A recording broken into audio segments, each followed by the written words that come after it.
Tenho 81 anos e estou sentado na varanda da minha casa em Petrópolis, Rio de Janeiro, olhando para as montanhas cobertas de neblina, enquanto o sol da tarde começa a descer. Sobre a mesa ao meu lado está um avental branco com bordados azuis, símbolos que durante 53 anos foram mais sagrados para mim do que qualquer coisa. Ao lado dele, um compasso de bronze, um esquadro de prata e uma Bíblia encadernada em couro preto com o esquadro e o compasso gravados na capa. Pego o avental, peso familiar nas mãos. Mas hoje, pela primeira vez desde 1971, quando fui iniciado como aprendiz maçom aos 28 anos, vou quebrar meu juramento. Vou contar o que vi, o que presenciei, o que me foi ordenado a esquecer e nunca revelar sob pena de ter minha garganta cortada, minha língua arrancada, meu corpo jogado onde a maré sobe e desce 2 vezes ao dia. Essas eram as penalidades simbólicas que jurei aceitar se revelasse os segredos da ordem. Mas tenho 81 anos. Câncer de pâncreas, estágio 4. Os médicos me deram 6 meses, talvez menos, e não posso morrer carregando isso. Meu nome é Alberto Mendes Cavalcante. Fui mestre maçom, grau 33, do rito escocês antigo e aceito. Venerável mestre de loja por 12 anos, membro do Supremo Conselho. E vi coisas que contradizem tudo que a maçonaria diz ser publicamente. Nasci em Niterói, em 1944, filho de um oficial da Marinha e de uma professora. Meu pai era maçom, assim como meu avô, assim como o pai dele.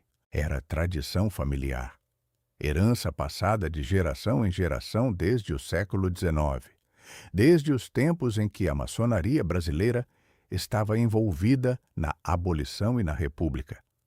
Cresci ouvindo histórias sobre os irmãos, sobre reuniões secretas onde homens importantes discutiam o destino do país, sobre uma fraternidade de homens livres e de bons costumes dedicados ao aperfeiçoamento moral e ao progresso da humanidade.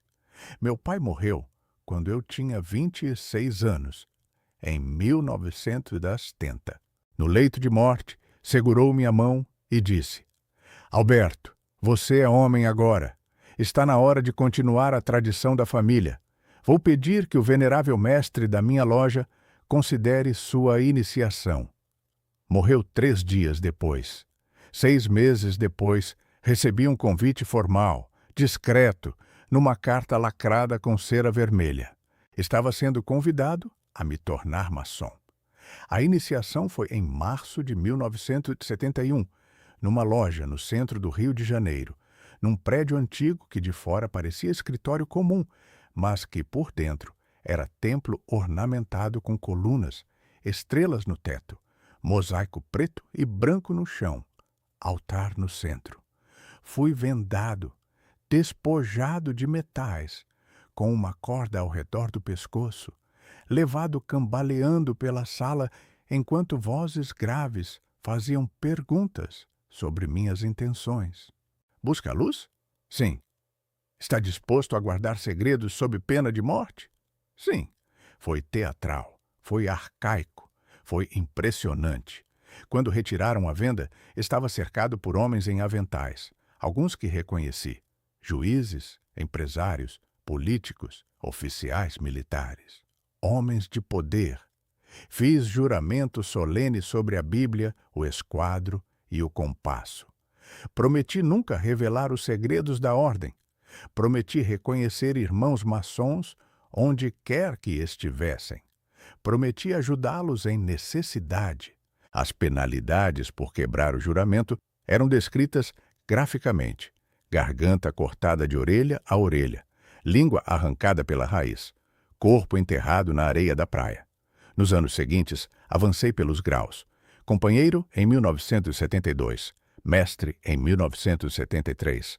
Aprendi os rituais, as palavras secretas, os apertos de mão específicos que permitiam maçons se reconhecerem. Participei de centenas de sessões, sempre às quintas-feiras às 20 horas, sempre com o mesmo ritual elaborado: abertura dos trabalhos, leitura da ata, discussões filosóficas sobre símbolos maçônicos, fechamento. Externamente, era clube fraternal de homens discutindo filosofia e moral. Casei com Silvia em 1974. Ela sabia que eu era maçom, mas não sabia detalhes, porque maridos não podem contar às esposas. Tivemos um filho, Roberto, em 1976. Construí carreira como engenheiro civil. Trabalhei em grandes projetos de infraestrutura. E a maçonaria ajudou. Contratos apareciam porque havia irmãos em posições-chave. Licenças eram aprovadas porque alguém na prefeitura usava o mesmo avental que eu. Nunca era explícito, nunca era corrupto declaradamente, mas havia entendimento tácito. Maçons ajudam maçons? Em 1985, fui convidado a avançar para os graus superiores do rito escocês. Do 4º ao 33º grau, cada um com seus próprios rituais, suas próprias revelações. O rito escocês prometia conhecimento progressivo, verdades ocultas reveladas gradualmente aos dignos. Aceitei. Durante 15 anos, participei de cerimônias cada vez mais elaboradas. Grau 18º, Cavaleiro Rosa Cruz, com altar coberto de rosas e velas, ritual sobre misticismo cristão. Grau 3º, Cavaleiro Kadosh, com espadas e cruzes templárias. Grau 32º, Soberano Grande Inspetor-Geral, o topo, o círculo mais interno. Foi no 303º grau que as coisas mudaram. As reuniões não eram mais em lojas comuns. Eram em locais privados, casas de campo, salões de hotéis de luxo. Os participantes não eram mais apenas empresários locais. Eram senadores, generais, banqueiros, donos de conglomerados de mídia. E as conversas não eram mais sobre símbolos filosóficos.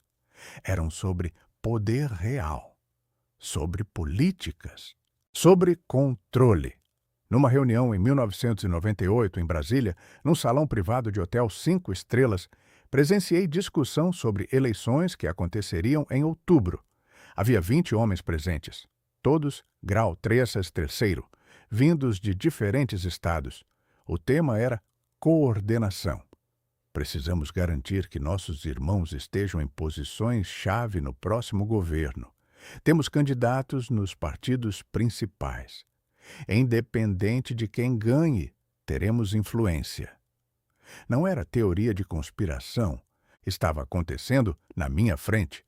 Planejamento deliberado para infiltrar governo. Em 2003, fui nomeado venerável mestre da minha loja. Era honra máxima, responsabilidade sagrada. Presidia as sessões, decidia sobre a admissão de novos membros, representava a loja em eventos maçônicos. E comecei a ter acesso a informações que antes estavam fora do meu alcance. Arquivos antigos, guardados em cofres, correspondências entre grandes mestres de diferentes países, registros financeiros mostrando movimentações de milhões de reais. Descobri que a loja possuía propriedades por todo o Rio de Janeiro, através de empresas fantasmas. Descobri que havia contas bancárias em paraísos fiscais. Descobri que parte das mensalidades que irmãos pagavam ia para fundo que financiava campanhas políticas de candidatos maçons, independente do partido. Quando questionei o grande secretário sobre isso, ele sorriu paternalmente. Irmão Alberto, você é novo nessa posição. Há aspectos administrativos que ainda não compreende. A ordem tem que se manter relevante. Isso requer recursos e influência estratégica. Em 2007, Aconteceu algo que me fez questionar tudo pela primeira vez em 36 anos. Um irmão da loja, homem que conhecia há 20 anos, empresário do ramo de construção, foi acusado de corrupção. Havia evidências sólidas de que ele pagara propina a fiscais municipais para aprovar obra irregular que depois desabou, matando 3 operários. O caso estava nos jornais. Polícia investigava. Na sessão seguinte, o assunto foi levantado. O venerável mestre, eu, deveria decidir se o irmão seria suspenso ou expulso, enquanto as acusações eram investigadas. Mas antes que pudesse falar, o vice-mestre, um desembargador aposentado, interveio.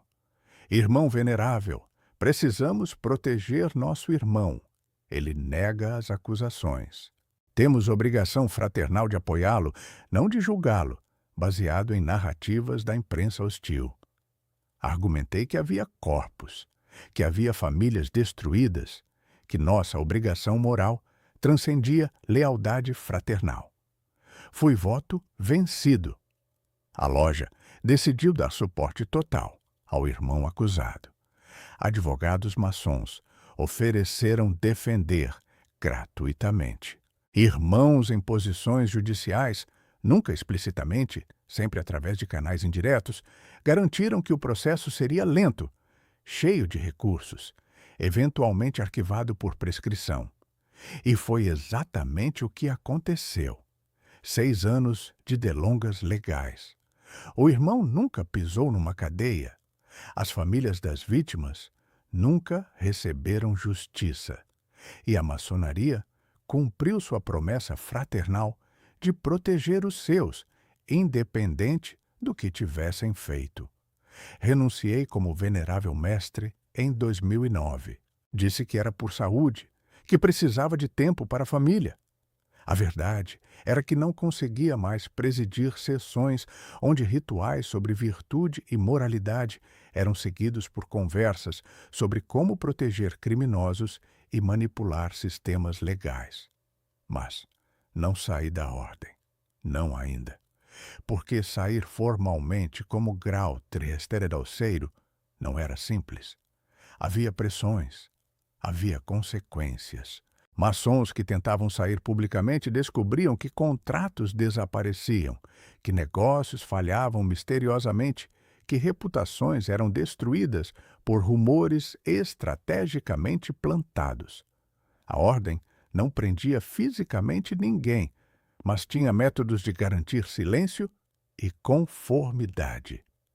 Em 2012, aconteceu o evento que finalmente rompeu minha lealdade completamente.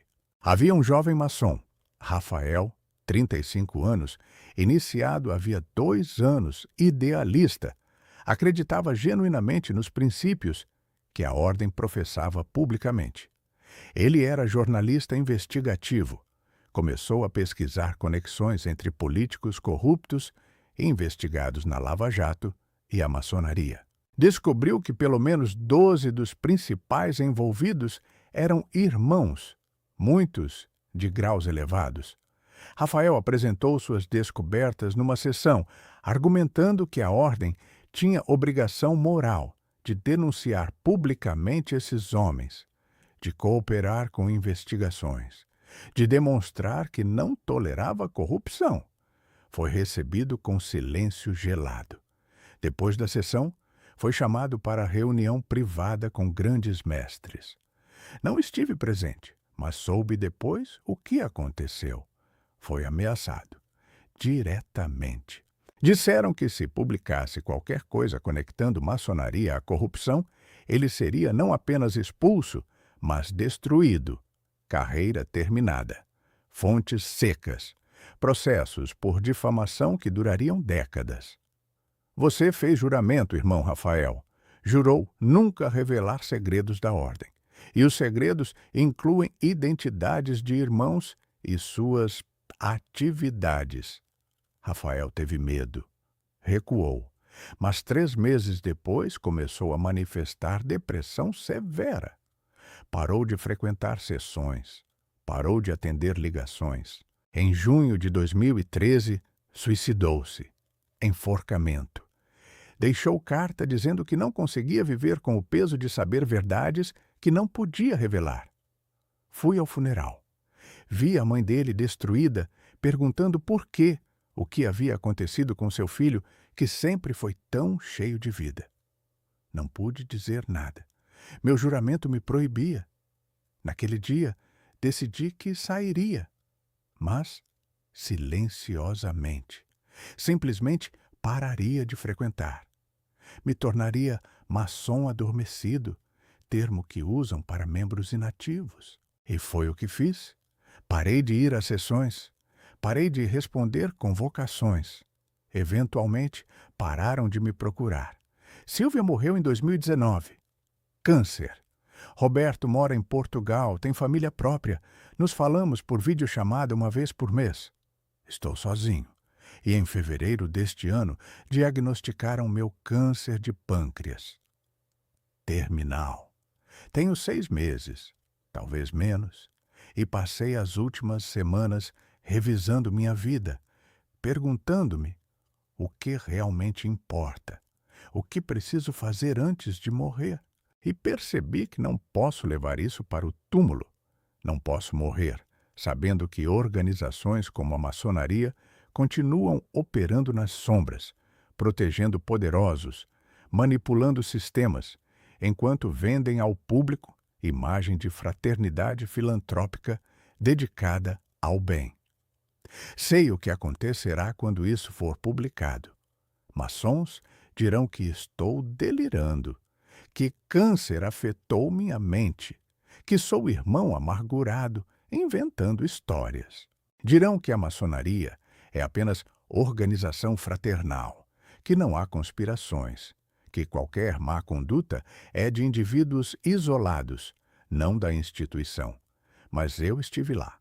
Durante 53 anos, vi as reuniões secretas, vi o dinheiro, vi as proteções oferecidas a criminosos, vi jovens idealistas como Rafael serem silenciados. Vi poder real sendo exercido através de redes invisíveis de lealdade, que transcendem lei e moralidade. A maçonaria não é sociedade secreta moderna conspirando dominar o mundo, como teorias malucas sugerem, mas é rede de influência profundamente enraizada em estruturas de poder, operando com lealdade primária aos irmãos, ao invés de a justiça ou verdade. Estou quebrando meu juramento. Segundo os rituais, mereço ter minha garganta cortada. Mas tenho 81 anos e câncer está fazendo isso de qualquer forma, só que mais devagar. Prefiro morrer tendo dito a verdade. Coloco o avental de volta na mesa. Não o vestirei novamente. Os símbolos que pensei significarem virtude e sabedoria tornaram-se para mim apenas adereços de teatro elaborado escondendo poder bruto. Se há Deus e se há julgamento após morte, como algumas tradições maçônicas sugerem vagamente, prefiro enfrentá-lo, tendo quebrado o juramento feito a homens, do que tendo mantido silêncio sobre injustiças que presenciei. A luz que a maçonaria prometeu revelar era falsa. A verdadeira luz é aquela que expõe sombras. E é isso que faço agora.